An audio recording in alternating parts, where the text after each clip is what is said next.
What is going on? I'm Zedmont. We are here on the dev build. You can tell because we got those million diamonds, and you can also tell because code Zedmont does not work. So do throw code Zedmont in your game, in every single Supercell game. We're going to jump into a sneak peek for Season 50. Now, Season 50 has been hyped up a little bit by Nuno and the gang. So we're going to jump in without further ado, and we'll have a quick look and see what the Big 50 has to say. Now, the Big 50 seasons is a big deal. Now, I know this is kind of like Survivor, where you get like so many seasons all in a row. It's not like Seinfeld, where a season was a year. I'm off topic, though. First of all, need to give some shout outs out first. This season was designed by the community and OP Destroy and many more. The people who built the tools that allowed the deck building and the tech tree building and the tech tree calculators, and all of that has culminated in this season. I believe OP Destroy did a season designer on a live stream. I don't know the full details on that. I know the community had some input on this. I don't know who designed the decks, but this one is all about everyone and building together. I had one tiny aspect of this season. I'll show you what it is. You might have been able to guess by my sneak peek account, but we're going to quickly do a quick scroll through the tech tree first, and I'll show you some more details. Now, this season is a 3-week season, August 28th to September 17th. I am recording this sneak peek very early, and the dev build was very broken, so I might miss some things. My apologies. I'm off for the week, so you're gonna get this video, and I'll be back. Basically, weird recording. First of all, this season was designed to be a throwback to Season 1, so you're going to see some things that are going to be missing. For example, if we do a quick scroll, I don't believe you're going to see critter launchers. You're also going to see that the Seekers are at the very end, which kind of makes sense because many people in the community don't love Seekers. Now, Seekers will be a big deal because cryo bombs are there. Cryo bombs plus Seekers make for a crazy end of the season. But let's get back to the beginning. This season, let me just bring up my stats here. We're going to have 100% troop health. We're going to have 150% troop damage, 150% building health, and only 50% building damage if my scouting is correct. Let's just double check that. 1 building damage right there, which is actually off the path, and no other building damage to be seen. Oh, there it is at the very end. So 100%, but that 50% is way off the path. Sure, people will go get it, but realistically, probably should be a very good season for a long time. You'll notice that you can go very far before there's building damage, which means people who don't have instant training, this is going to be a great season for you. Now, you might want to consider buying instant training for once, because you'll notice that there is no headquarters limit. This is my contribution to this season. I have been hounding Supercell forever to add the Admiral's key for free. They did the next best thing, actually probably an easier thing to do. They just removed the headquarters lock altogether. Just for this season, it will be back next season. I'm very curious to see if this improves matchmaking, though. I think this could be the solution to some of the matchmaking issues for warships going forwards. If you've never made diamond because you've been headquarters locked, you have no excuses this season. That's why I think you might want to consider getting instant training just for one season to get that diamond, to get that legendary, whatever the heck it might be. Anyways, I'm going to pause just for a second and add all sorts of warship strength, all sorts of keys, all sorts of tokens. And I got to go back. If I forgot to mention someone who had something to do with this season, it's not personal. It's not intentional. I just am crazy rushed here. Quick note, while we're here, before we get to the end, Season 51 will be a full rank reset. So when I keep pumping this image throughout the season, this is nothing. Everyone is going to start at rank number 1. So this season, more than any season ever, completely and utterly ignore your ending rank. Yes, you want to end in diamond, or you want to end in legendary, or whatever it might be for those end of season rewards that are, as always, available right about here as we get rid of that darn thing. But otherwise, don't worry about parking at 21.5. Just get 21.0 or legendary 1 or whatever it might be. It doesn't matter anything else. So that's going to be very interesting because it means people will keep playing. It means that once you're sitting at 24.5, it really doesn't matter anything else. Let's get back to that tech tree. Let's unlock some things. First glimpse, we can see we've got tanks to start with. That should be, again, great for people who don't have instant training. Also, rocket launchers are very, very, very early. And what that means is that those tanks might come into play for people who there's no reason for anyone to stay at 3 engine rooms or 4 engine rooms. Everyone should be at least 6 this season. So that just takes part of my sneak peek that I typically talk about out of play. It's just early game versus late game. So rocket launchers will be a factor, but tanks are there. Please don't ever use tanks and Zookas in the same attack unless you're sending them different directions, because they have basically the exact same range. Maybe you want to use tanks and medics. You got to go backwards to get medics, and if you go back and get medics, you might as well get flares as well. Anyways, moving on forwards. Do consider subscribing and coming back, because yes, we're talking about some strategy here a little bit, a tiny bit, but the early season, day 1, do come back. I'll have more goods for you. This tech tree, as you can see right about there, you're probably going to have at least 2 engine rooms back there, and also probably some rocket launchers back there just blasting at you as you walk all the way up. But we'll leave that. That's a fun looking ramp right there. That's a fun looking deck right there. So we'll leave that. We'll keep going. Let's show you what the next decking looks like. This part makes me sad. This part right about here, Miss Everspark. Everspark is useless on warships. She's always in a dead end node, and upgrading her to tick 5 is way too expensive. So I'm not surprised that Everspark's off to the side, but I wish she was in the middle of the fray so people would actually consider using her. No one's going to get Everspark this season, which is a bit normal for warships. I guess that's not unusual. There's your building health. There's your GBE. Notice that barrage is towards the end. Do we even have barrage? Yeah, barrage and artillery are towards the end.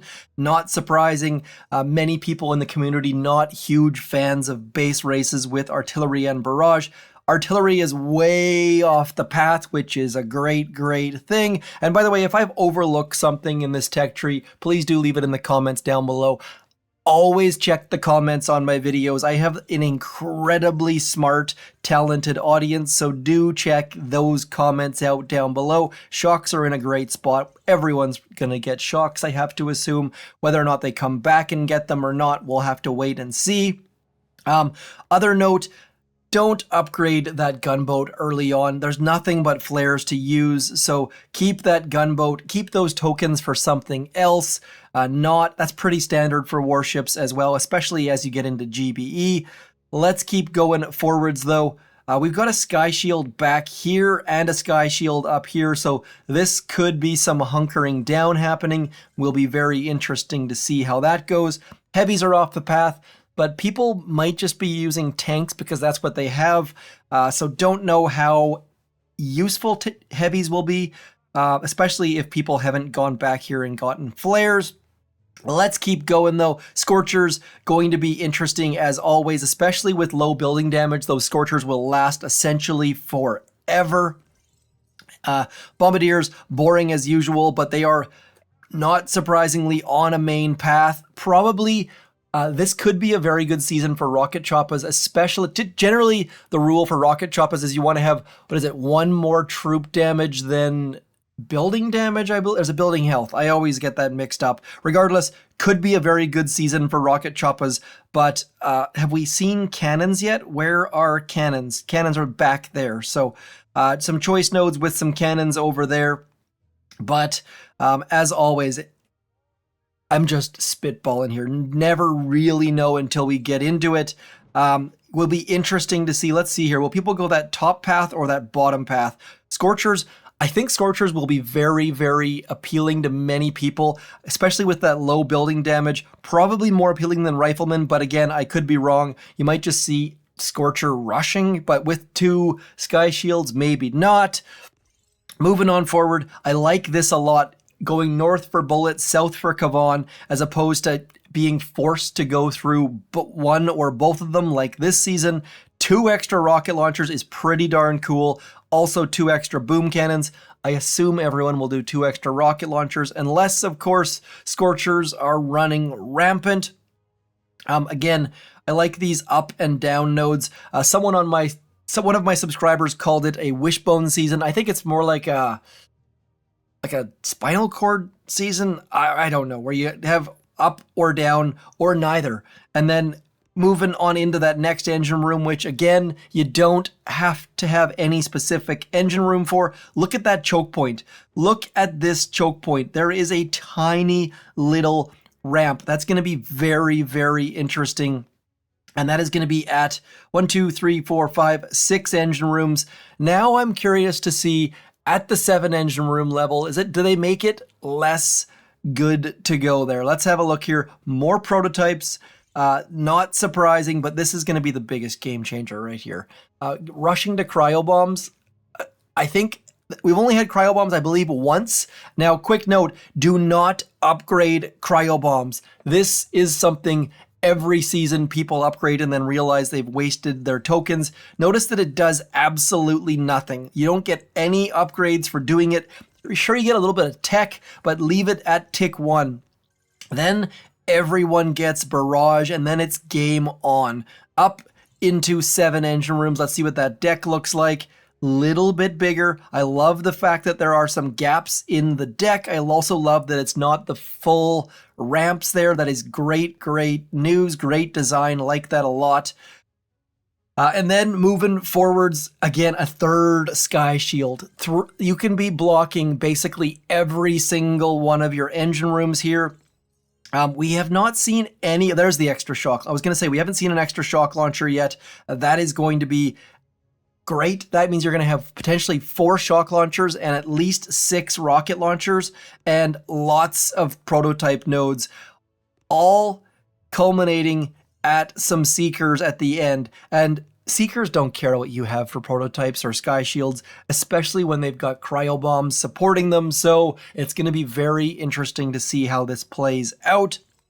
Again, great, great work by many, many people involved. Thank you to all of you who had anything to do with this. Thank you for Nuno, who reached out to the community and asked what they wanted to see in Season 50. Thank you to the developers for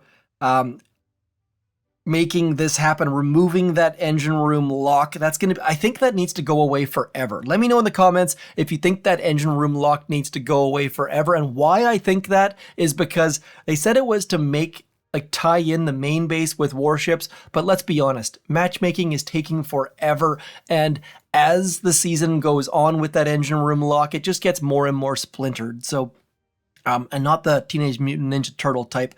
50 keys for heavy choppas. I like that a lot. I don't recall anything costing that much, but my memory is not what it once was, so I love that heavy choppas are expensive. That is fantastic. Yeah, overall, looks like an interesting season. I like that it's a 3-week season. Let's just double check to see what's in those chests. Not surprising.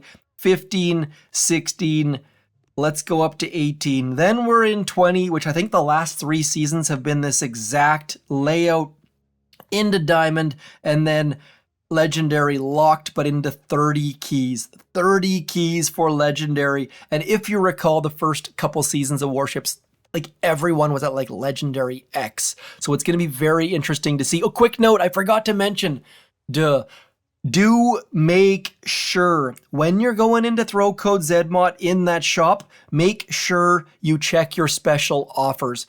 Throughout the season, they're going to be giving out keys and tokens. I should have mentioned that way earlier. Those of you who stayed to the end, you get that information. I don't know if there's going to be a notification down there or you'll just have to jump in.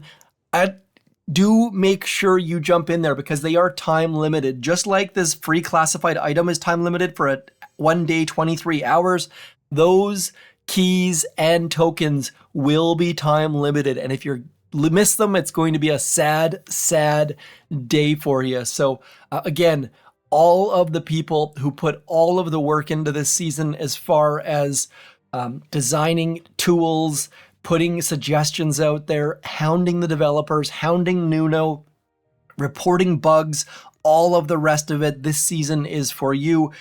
Do rush yourself to headquarters level 10. That's all you need to play this entire season.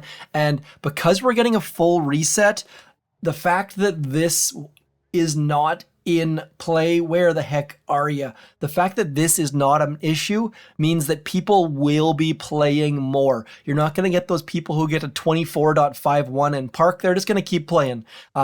Also, the fact that it's going to be a full reset for next season and it's not headquarters locked, you're going to see this leaderboard right here that is currently blank. You're going to see all sorts of new names, I think, because people are going to be able to play 1, 2, 3, 4 accounts because they don't have the engine room lock. They don't have to get their account to max or buy that Admiral's key. So I'm hoping and praying and begging and pleading that this season's matchmaking is much, much faster. So we'll have to wait and see. Hopefully this sneak peek gave you some quick details. Hopefully I covered all of the stuff. If not, again, do check the comments down below. I am offline without service for the next 5 days, or the previous 5 days before this video is published. So weird system. But anyways, thanks for coming in, liking, sharing, subscribing, not only commenting, but checking the comments, fact checking the comments. I shall talk to you soon. I'm ZedMot. Thanks for coming in. Peace.